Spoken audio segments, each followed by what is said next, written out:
I got so much motherfucking design on right now. Break it down, bring it back, make it clap. I got 3 old thoughts, new guap, wear that thing. Bitches on my line, and you know. Assalamualaikum warahmatullahi wabarakatuh. Halo, selamat sore semuanya.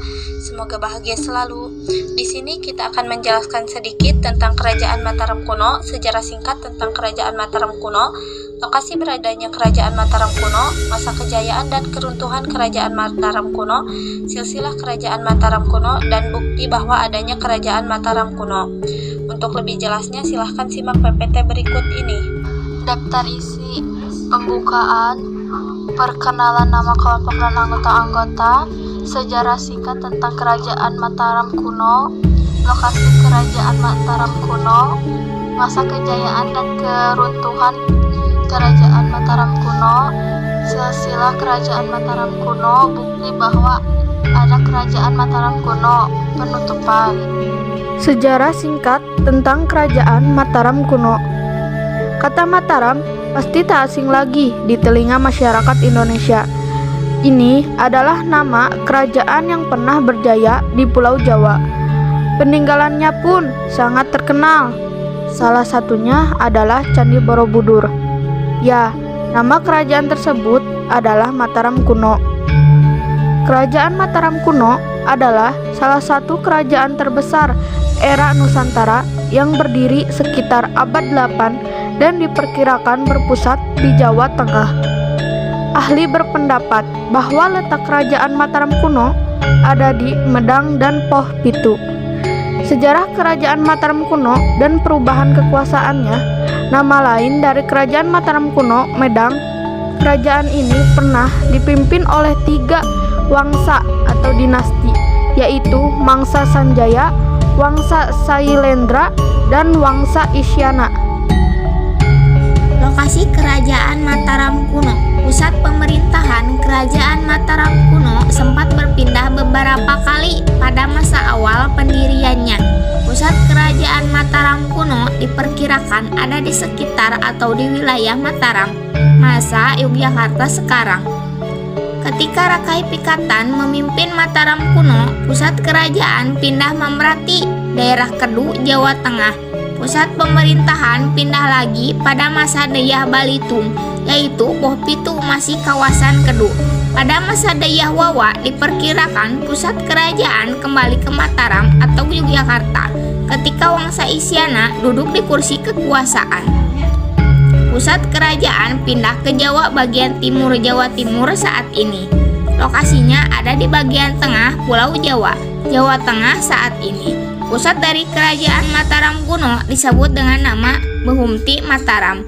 Wilayah Kerajaan Mataram kuno dikelilingi oleh banyak gunung-gunung dan pegunungan seperti Gunung Sindoro, Gunung Sumbing, Gunung Tangkuban Perahu, Gunung Merapi, Gunung Merbabu, Gunung Lawu, dan Pegunungan Sewu. Masa kejayaan dan keruntuhan Kerajaan Mataram kuno. Masa kejayaan Kerajaan Mataram kuno. Puncak kejayaan Kerajaan Mataram kuno terjadi pada masa pemerintahan Raja Dyah Balitung dari dinasti Sanjaya. Pemerintahan Sri Maharaja Rakai Watukura Dyah Balitung Sri Darmodaya Mahasambu berlangsung selama 12 tahun, yakni antara 899 sampai 911. Raja Dyah Balitung meninggalkan prasasti dalam jumlah sangat banyak. Sejauh ini ditemukan sekitar 45 prasasti. Prasastinya tidak hanya ditemukan di daerah Yogyakarta dan Jawa Tengah, tetapi hingga Jawa Timur. Hal itu membuktikan bahwa pada masa pemerintahannya, wilayah Kerajaan Mataram kuno mencapai Jawa Timur. Bahkan, beberapa sejarawan meyakini bahwa Raja Dyah Balitung berhasil memperluas kekuasaannya hingga ke Bali. Selain sang raja berhasil melakukan ekspansi wilayah, penyebab kejayaan Kerajaan Mataram kuno adalah wilayahnya yang subur. Dalam prasasti Canggal, pernah disebut bahwa tanah Jawa melimpah akan produksi padinya. Hal itu berarti bahwa Kerajaan Mataram kuno memiliki daerah pertanian yang subur dan bisa menghasilkan berbagai tanaman yang menjadi komoditas perdagangan untuk mendongkrak kondisi perekonomian kerajaan. Selain bertani, kehidupan perekonomian masyarakat Mataram kuno juga makmur berkat kegiatan berternak, berdagang, dan membuat kerajinan. Masa pemerintahan Raja Dyah Balitung yang berlangsung selama 12 tahun tergolong aman dan tentram. Masa keruntuhan Kerajaan Mataram kuno. Runtuhnya Kerajaan Mataram kuno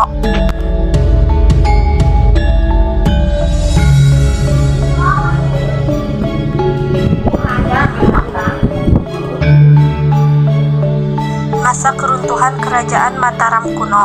Runtuhnya Kerajaan Mataram kuno bermula dari persaingan Rakai Pikatan dari Sanjaya dan Balaputra Dewa dari Salendra yang selanjutnya berkembang menjadi persaingan antara Mataram kuno dan Sriwijaya secara turun-temurun. Sebetulnya perseteruan kedua kerajaan ini dilatar belakangi oleh kepentingan politis untuk memegang kawasan Selat Malaka. Perseteruan itu berlanjut saat Kerajaan Mataram kuno atau Medang dipimpin oleh dinasti Isyana, di mana pasukan Sriwijaya melancarkan serangan ke Jawa. Pertempuran selanjutnya pecah di Anjuk Kadang atau sekitar Nganjuk atau Jawa Timur. Di masa pemerintahan Dharmawangsa Teguh, pasukan dari Mataram giliran menyerbu ibu kota Sriwijaya tetapi dapat dibendung. Akhirnya pada tahun 1016, ibu kota Mataram kembali digempur oleh pasukan Aji Wirawari dari Elwaram atau sekutu Sriwijaya, dan kali ini serangan tersebut tidak mampu dimentahkan, sehingga istana Mataram kuno runtuh dan menewaskan Dharmawangsa. Inilah penanda berakhirnya Kerajaan Mataram kuno. Kerajaan Mataram. Ketahui bahwa Raja pertama dinasti Sanjaya adalah Sanjaya yang memiliki ibu bernama Medah. Ia memiliki 2 orang putra, Rakyat Penarpat Langkaran yang beragama Hindu dan Rakyat Panangkaran yang beragama Buddha.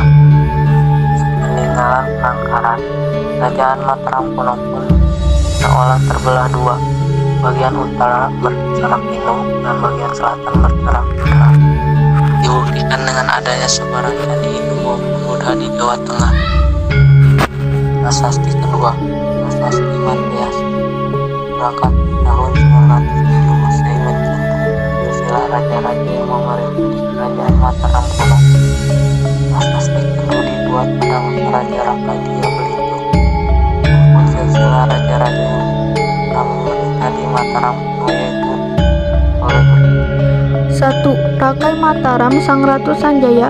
2. Sri Maharaja Rakai Panangkaran. 3. Sri Maharaja Rakai Panunggalan.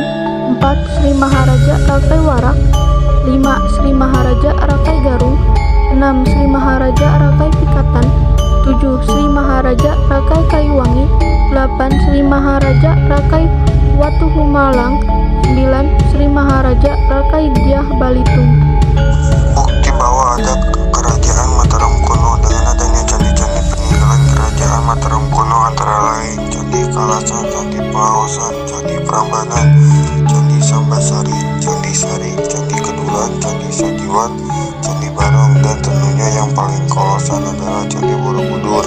Kerajaan Mataram kuno juga meninggalkan sejumlah prasasti, yaitu Prasasti Canggal, Prasasti Kalasan, Prasasti Kelurat, Prasasti Karangtengah, Prasasti Balitung atau Kedu, dan Prasasti Sojo Marto Batang. Gambar-gambar peninggalan Kerajaan Mataram kuno: 1. Candi Kalasan, 2. Candi Pelawasan, 3. Candi Sambisari, 4. Candi Prambanan, 5. Candi Kedulan, 6. Candi Sojiwan, 7. Candi Sari, 8. Candi Barong, 9. Candi Borobudur. Sekian video presentasi tentang Kerajaan Mataram kuno yang dapat kami sampaikan. Bila ada kesalahan, kami minta maaf yang sebesar-besarnya. Kebaikan datang dari Allah Subhanahu wa Ta'ala, dan kesalahan datang dari kami selaku manusia biasa yang tidak luput dari lupa, salah, dan dosa. Sebelum berakhir PPT ini, kami ada pantun dulu. Menggoreng ikan dicampur bakmi, digoreng terpisah, jangan sekaligus. Cukup sekian video ini, semoga mendapat nilai yang bagus. Sekian PPT ini, semoga bermanfaat. Wassalamualaikum warahmatullahi wabarakatuh.